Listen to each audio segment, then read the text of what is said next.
When did you start racing in Supercar? In Supercar, middle of 2007. So I've been doing it a while now. Yeah, When I was 18, I moved to Australia. Where were you? Oh, in New Zealand. New Zealand, yeah. So what did you race in New Zealand? So I started in Speedway and quad bikes when I was younger. What's Speedway? Speedway is like quarter midget, so like a mini speed car or midget car. And I was 8 when I started, and grew up. What's Speedway over here? Quarter midgets, right? It's quarter midgets, yeah. Is it dirt or asphalt? On dirt. Quarter mile track, yeah. Yep. So when I went over there, I went in 06, I think, to hang out with Paul Morris. Oh, yeah. And, it's good times. And took a bunch of my friends, and we went to watch the Outlaws race at a dirt track, and we went over to Paul's place and run his cars a little bit, and then we went to Phillip Island for the race, for the V8 Supercar race. Cool. Saw the Utes run, which is this little S10 pickup truck. Yeah, they call them trucks there, don't they? Yeah. And the Utes the Utes are badass. They so everything. I'm gonna ramble like crazy, but everything that Australia does with cars, even like their road cars, they do really well. And so the Ute is the truck over there. It's like an S10. It's all lowered to the ground effects. It's got like a Corvette engine. They don't sell anything stripped down. They don't sell any car low options, right? Everything's got the biggest motor you can buy. Everything's got the best wheels, right? The Holden car ends up becoming the Pontiac G8 over here, right? And so I bought a Pontiac G8, and then bought all the from Australia to turn it back into a Holden. I still got it. I was wondering if you still had it. Hell yeah, I haven't seen it. It's awesome.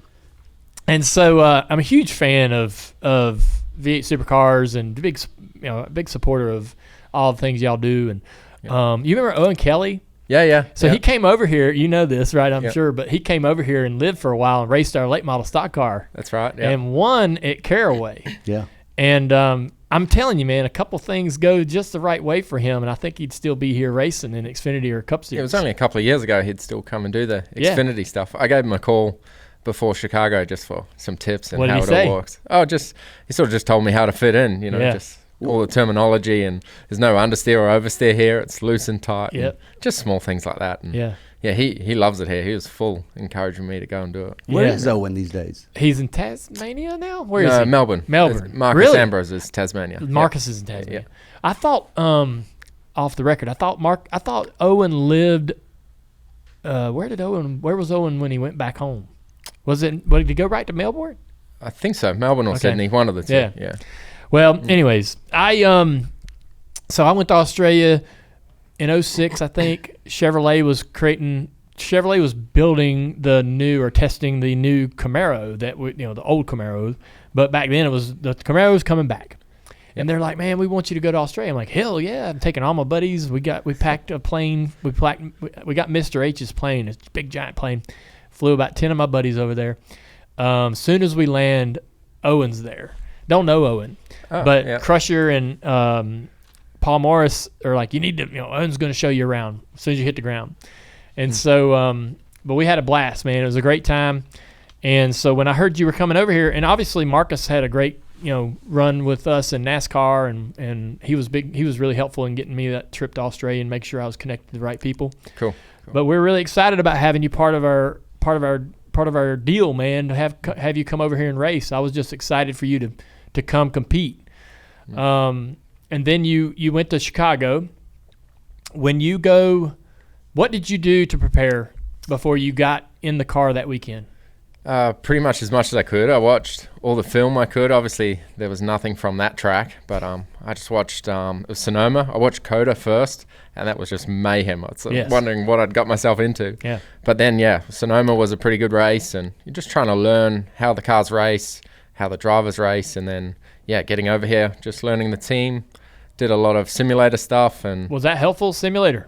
Yeah, definitely was, yeah. Okay. The track was a little different, I guess, because they didn't have the surface right yet, but it's good just to get an idea of even just how to talk to the crew chief, to talk to Darian and the engineers and stuff, just to learn how the dynamic of it all works. Yeah. But it was difficult. There's not much practice here. We have a lot more practice went to learn a new track especially. So I think it was extra for Chicago, but still only 30 minutes or something. Yes, so. very brief. Well, I mean, the thing that blows everyone's minds over here is just the change in the side of the car that you're driving on and the shifting. Yeah. But you actually didn't seem like that was the biggest hurdle. Am I right? Yeah, well, I drive GT3 cars a bit. They're left-hand drive, and my rally car last year was left-hand drive, and that was a sequential as well. So that wasn't as big a deal as we were impressed, though.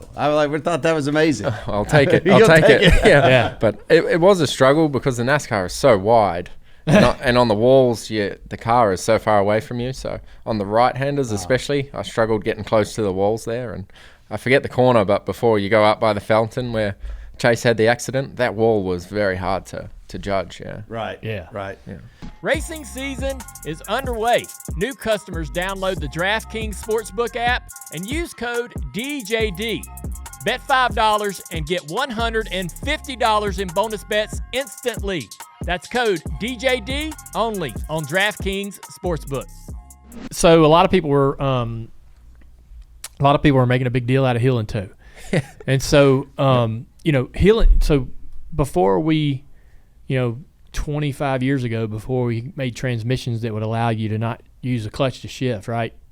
Every driver in the Cup Series, let's say 86, 87, had to heel and toe. You had to. Yep. Tear the transmission, wear it out, dog bone. Yeah. And so, but we did it out of necessity.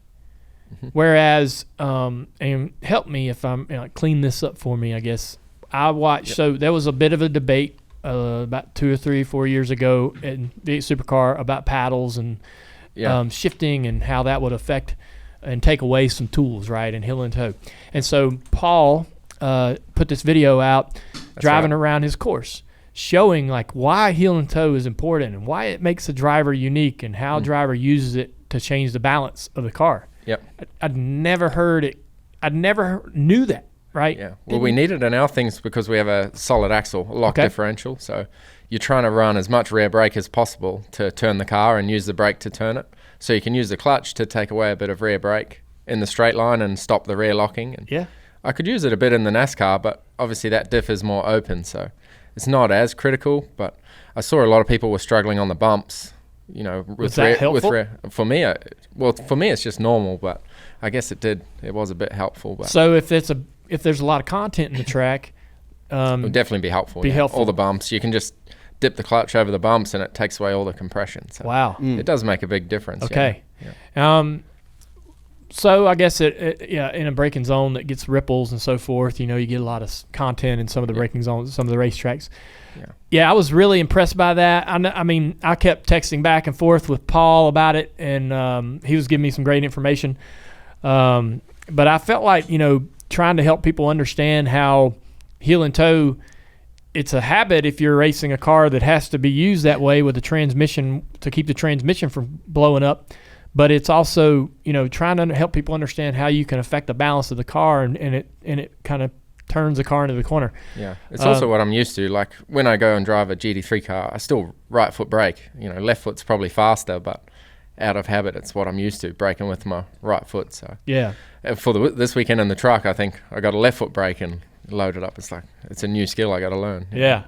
So that'll be interesting, man. When you go, what oval experience do you have? I did speedway when I was a kid, and then over last summer I did some sprint car stuff. So, but I haven't done a pavement one. So where did you run sprint cars? At Western Springs, which is where I grew up racing. It was pretty cool. Yeah. So that's all dirt. Yep. Which is fine because we got a lot of guys that are very, very good in our Cup Series that came from dirt, and they adapted pretty well. What are you worried about? When you're going to IRP, in a truck, little bull ring, flat, odd corners, weird groove, multiple ways to get through the corner. Yep. So I watched the race coming over here, and it doesn't look like they race with a lot of respect for each other. It's completely different, and there's no rules about it if you take someone out, really. But you got to do something pretty bad to get in trouble. But it looks like carnage and quite tough running up by the wall and stuff. But it's just going to take time. And I sat in the truck yesterday and I arrived there, and the left front wheel looks like it's broken already, hanging off. The camber. It's a completely different world. But looking forward to trying it, seeing what it's like. And The pit stop stuff, that's pretty difficult for me. Normally we press the button and just hold our foot flat. And so maintain the speed. Yeah, so I lost a little bit at Chicago on one of the stops, so I got to get better at that and just understand how it all works. And it's probably a good place to have a first race. Doesn't look too fast and too much banking, but the carnage might be a bit much. I'm assuming you were able to do some pit stop practice though while you're here. Have you been doing that? Yes, I'll do some this afternoon in the Cup car, and it's completely different. Normally all the guys are there already waiting out for me, and the first time they jumped over the wall, it scared the crap out of me. I was locked up, and they're like, no, don't even worry about it. If you hit us, it's our fault. So it's way different. Yeah. So I would tell you, man, I always erred on the conservative side on my pit road speed because the penalty is really huge, severe, right? Having to come down pit road, and it ruins the race for you because of how competitive the fields are. Yeah. So I would be, I would be fine if you were conservative if I was working on your car. But, I think racing, you're going to try to gain some experience on the ovals. If you're given more opportunities, you're going to take them. I can't think of a more. Yeah, I could, but IRP is very challenging, as you said. Not only is the racing aggressive, not only are the truckers rough and tough, beating on each other and stuff, but the way you get around that track is kind of wonky. It's kind of weird how you drive the racetrack. And normally I'm always trying to hit the apex or the shortest way around. It looks like the opposite. Right. Yeah. And there's multiple. You can move that apex wherever you want at that track, right? Depending on the balance of your truck. And so it's not as straightforward as a lot of ovals, right? Is it because the surface is better, or there's more banking up there? How does it work there? Yeah, I think it's because there is a little more banking in the top groove, and so if you need to put the right rear up there and get some turn, if you need to drift up there, if your truck's turning too good, you certainly don't want to get up on that. You want to kind of hang lower and run tighter. Okay. Getting up underneath people, that was the hardest part at IRP for me. Was you could run a guy down. But then when you try to go low to pass him, he's got the momentum on the top, right? And he can make it really hard, and not getting into the corner too hard and getting loose and backing myself in the fence. That's like the common mistake at IRP, is once you catch somebody and try to go past them, is you drive into the corner and get loose under them, right? Because it's flat and almost a little bit of opposite bank on that left front or that lower groove. And so you can get in there and get the thing backwards, and then you're backing into the fence. So sound fun? Sounds pretty challenging. Did he just fix all your nerves? Now you feel good about it? Yeah. It does look hard to pass from what I saw. It's very hard to pass. You get pinched up pretty quick. Yeah. And I think that's why you have to be aggressive. And people will take advantage of your inexperience. Yeah, I'm sure that'll happen. Yeah. So that you'll just have to know that's coming.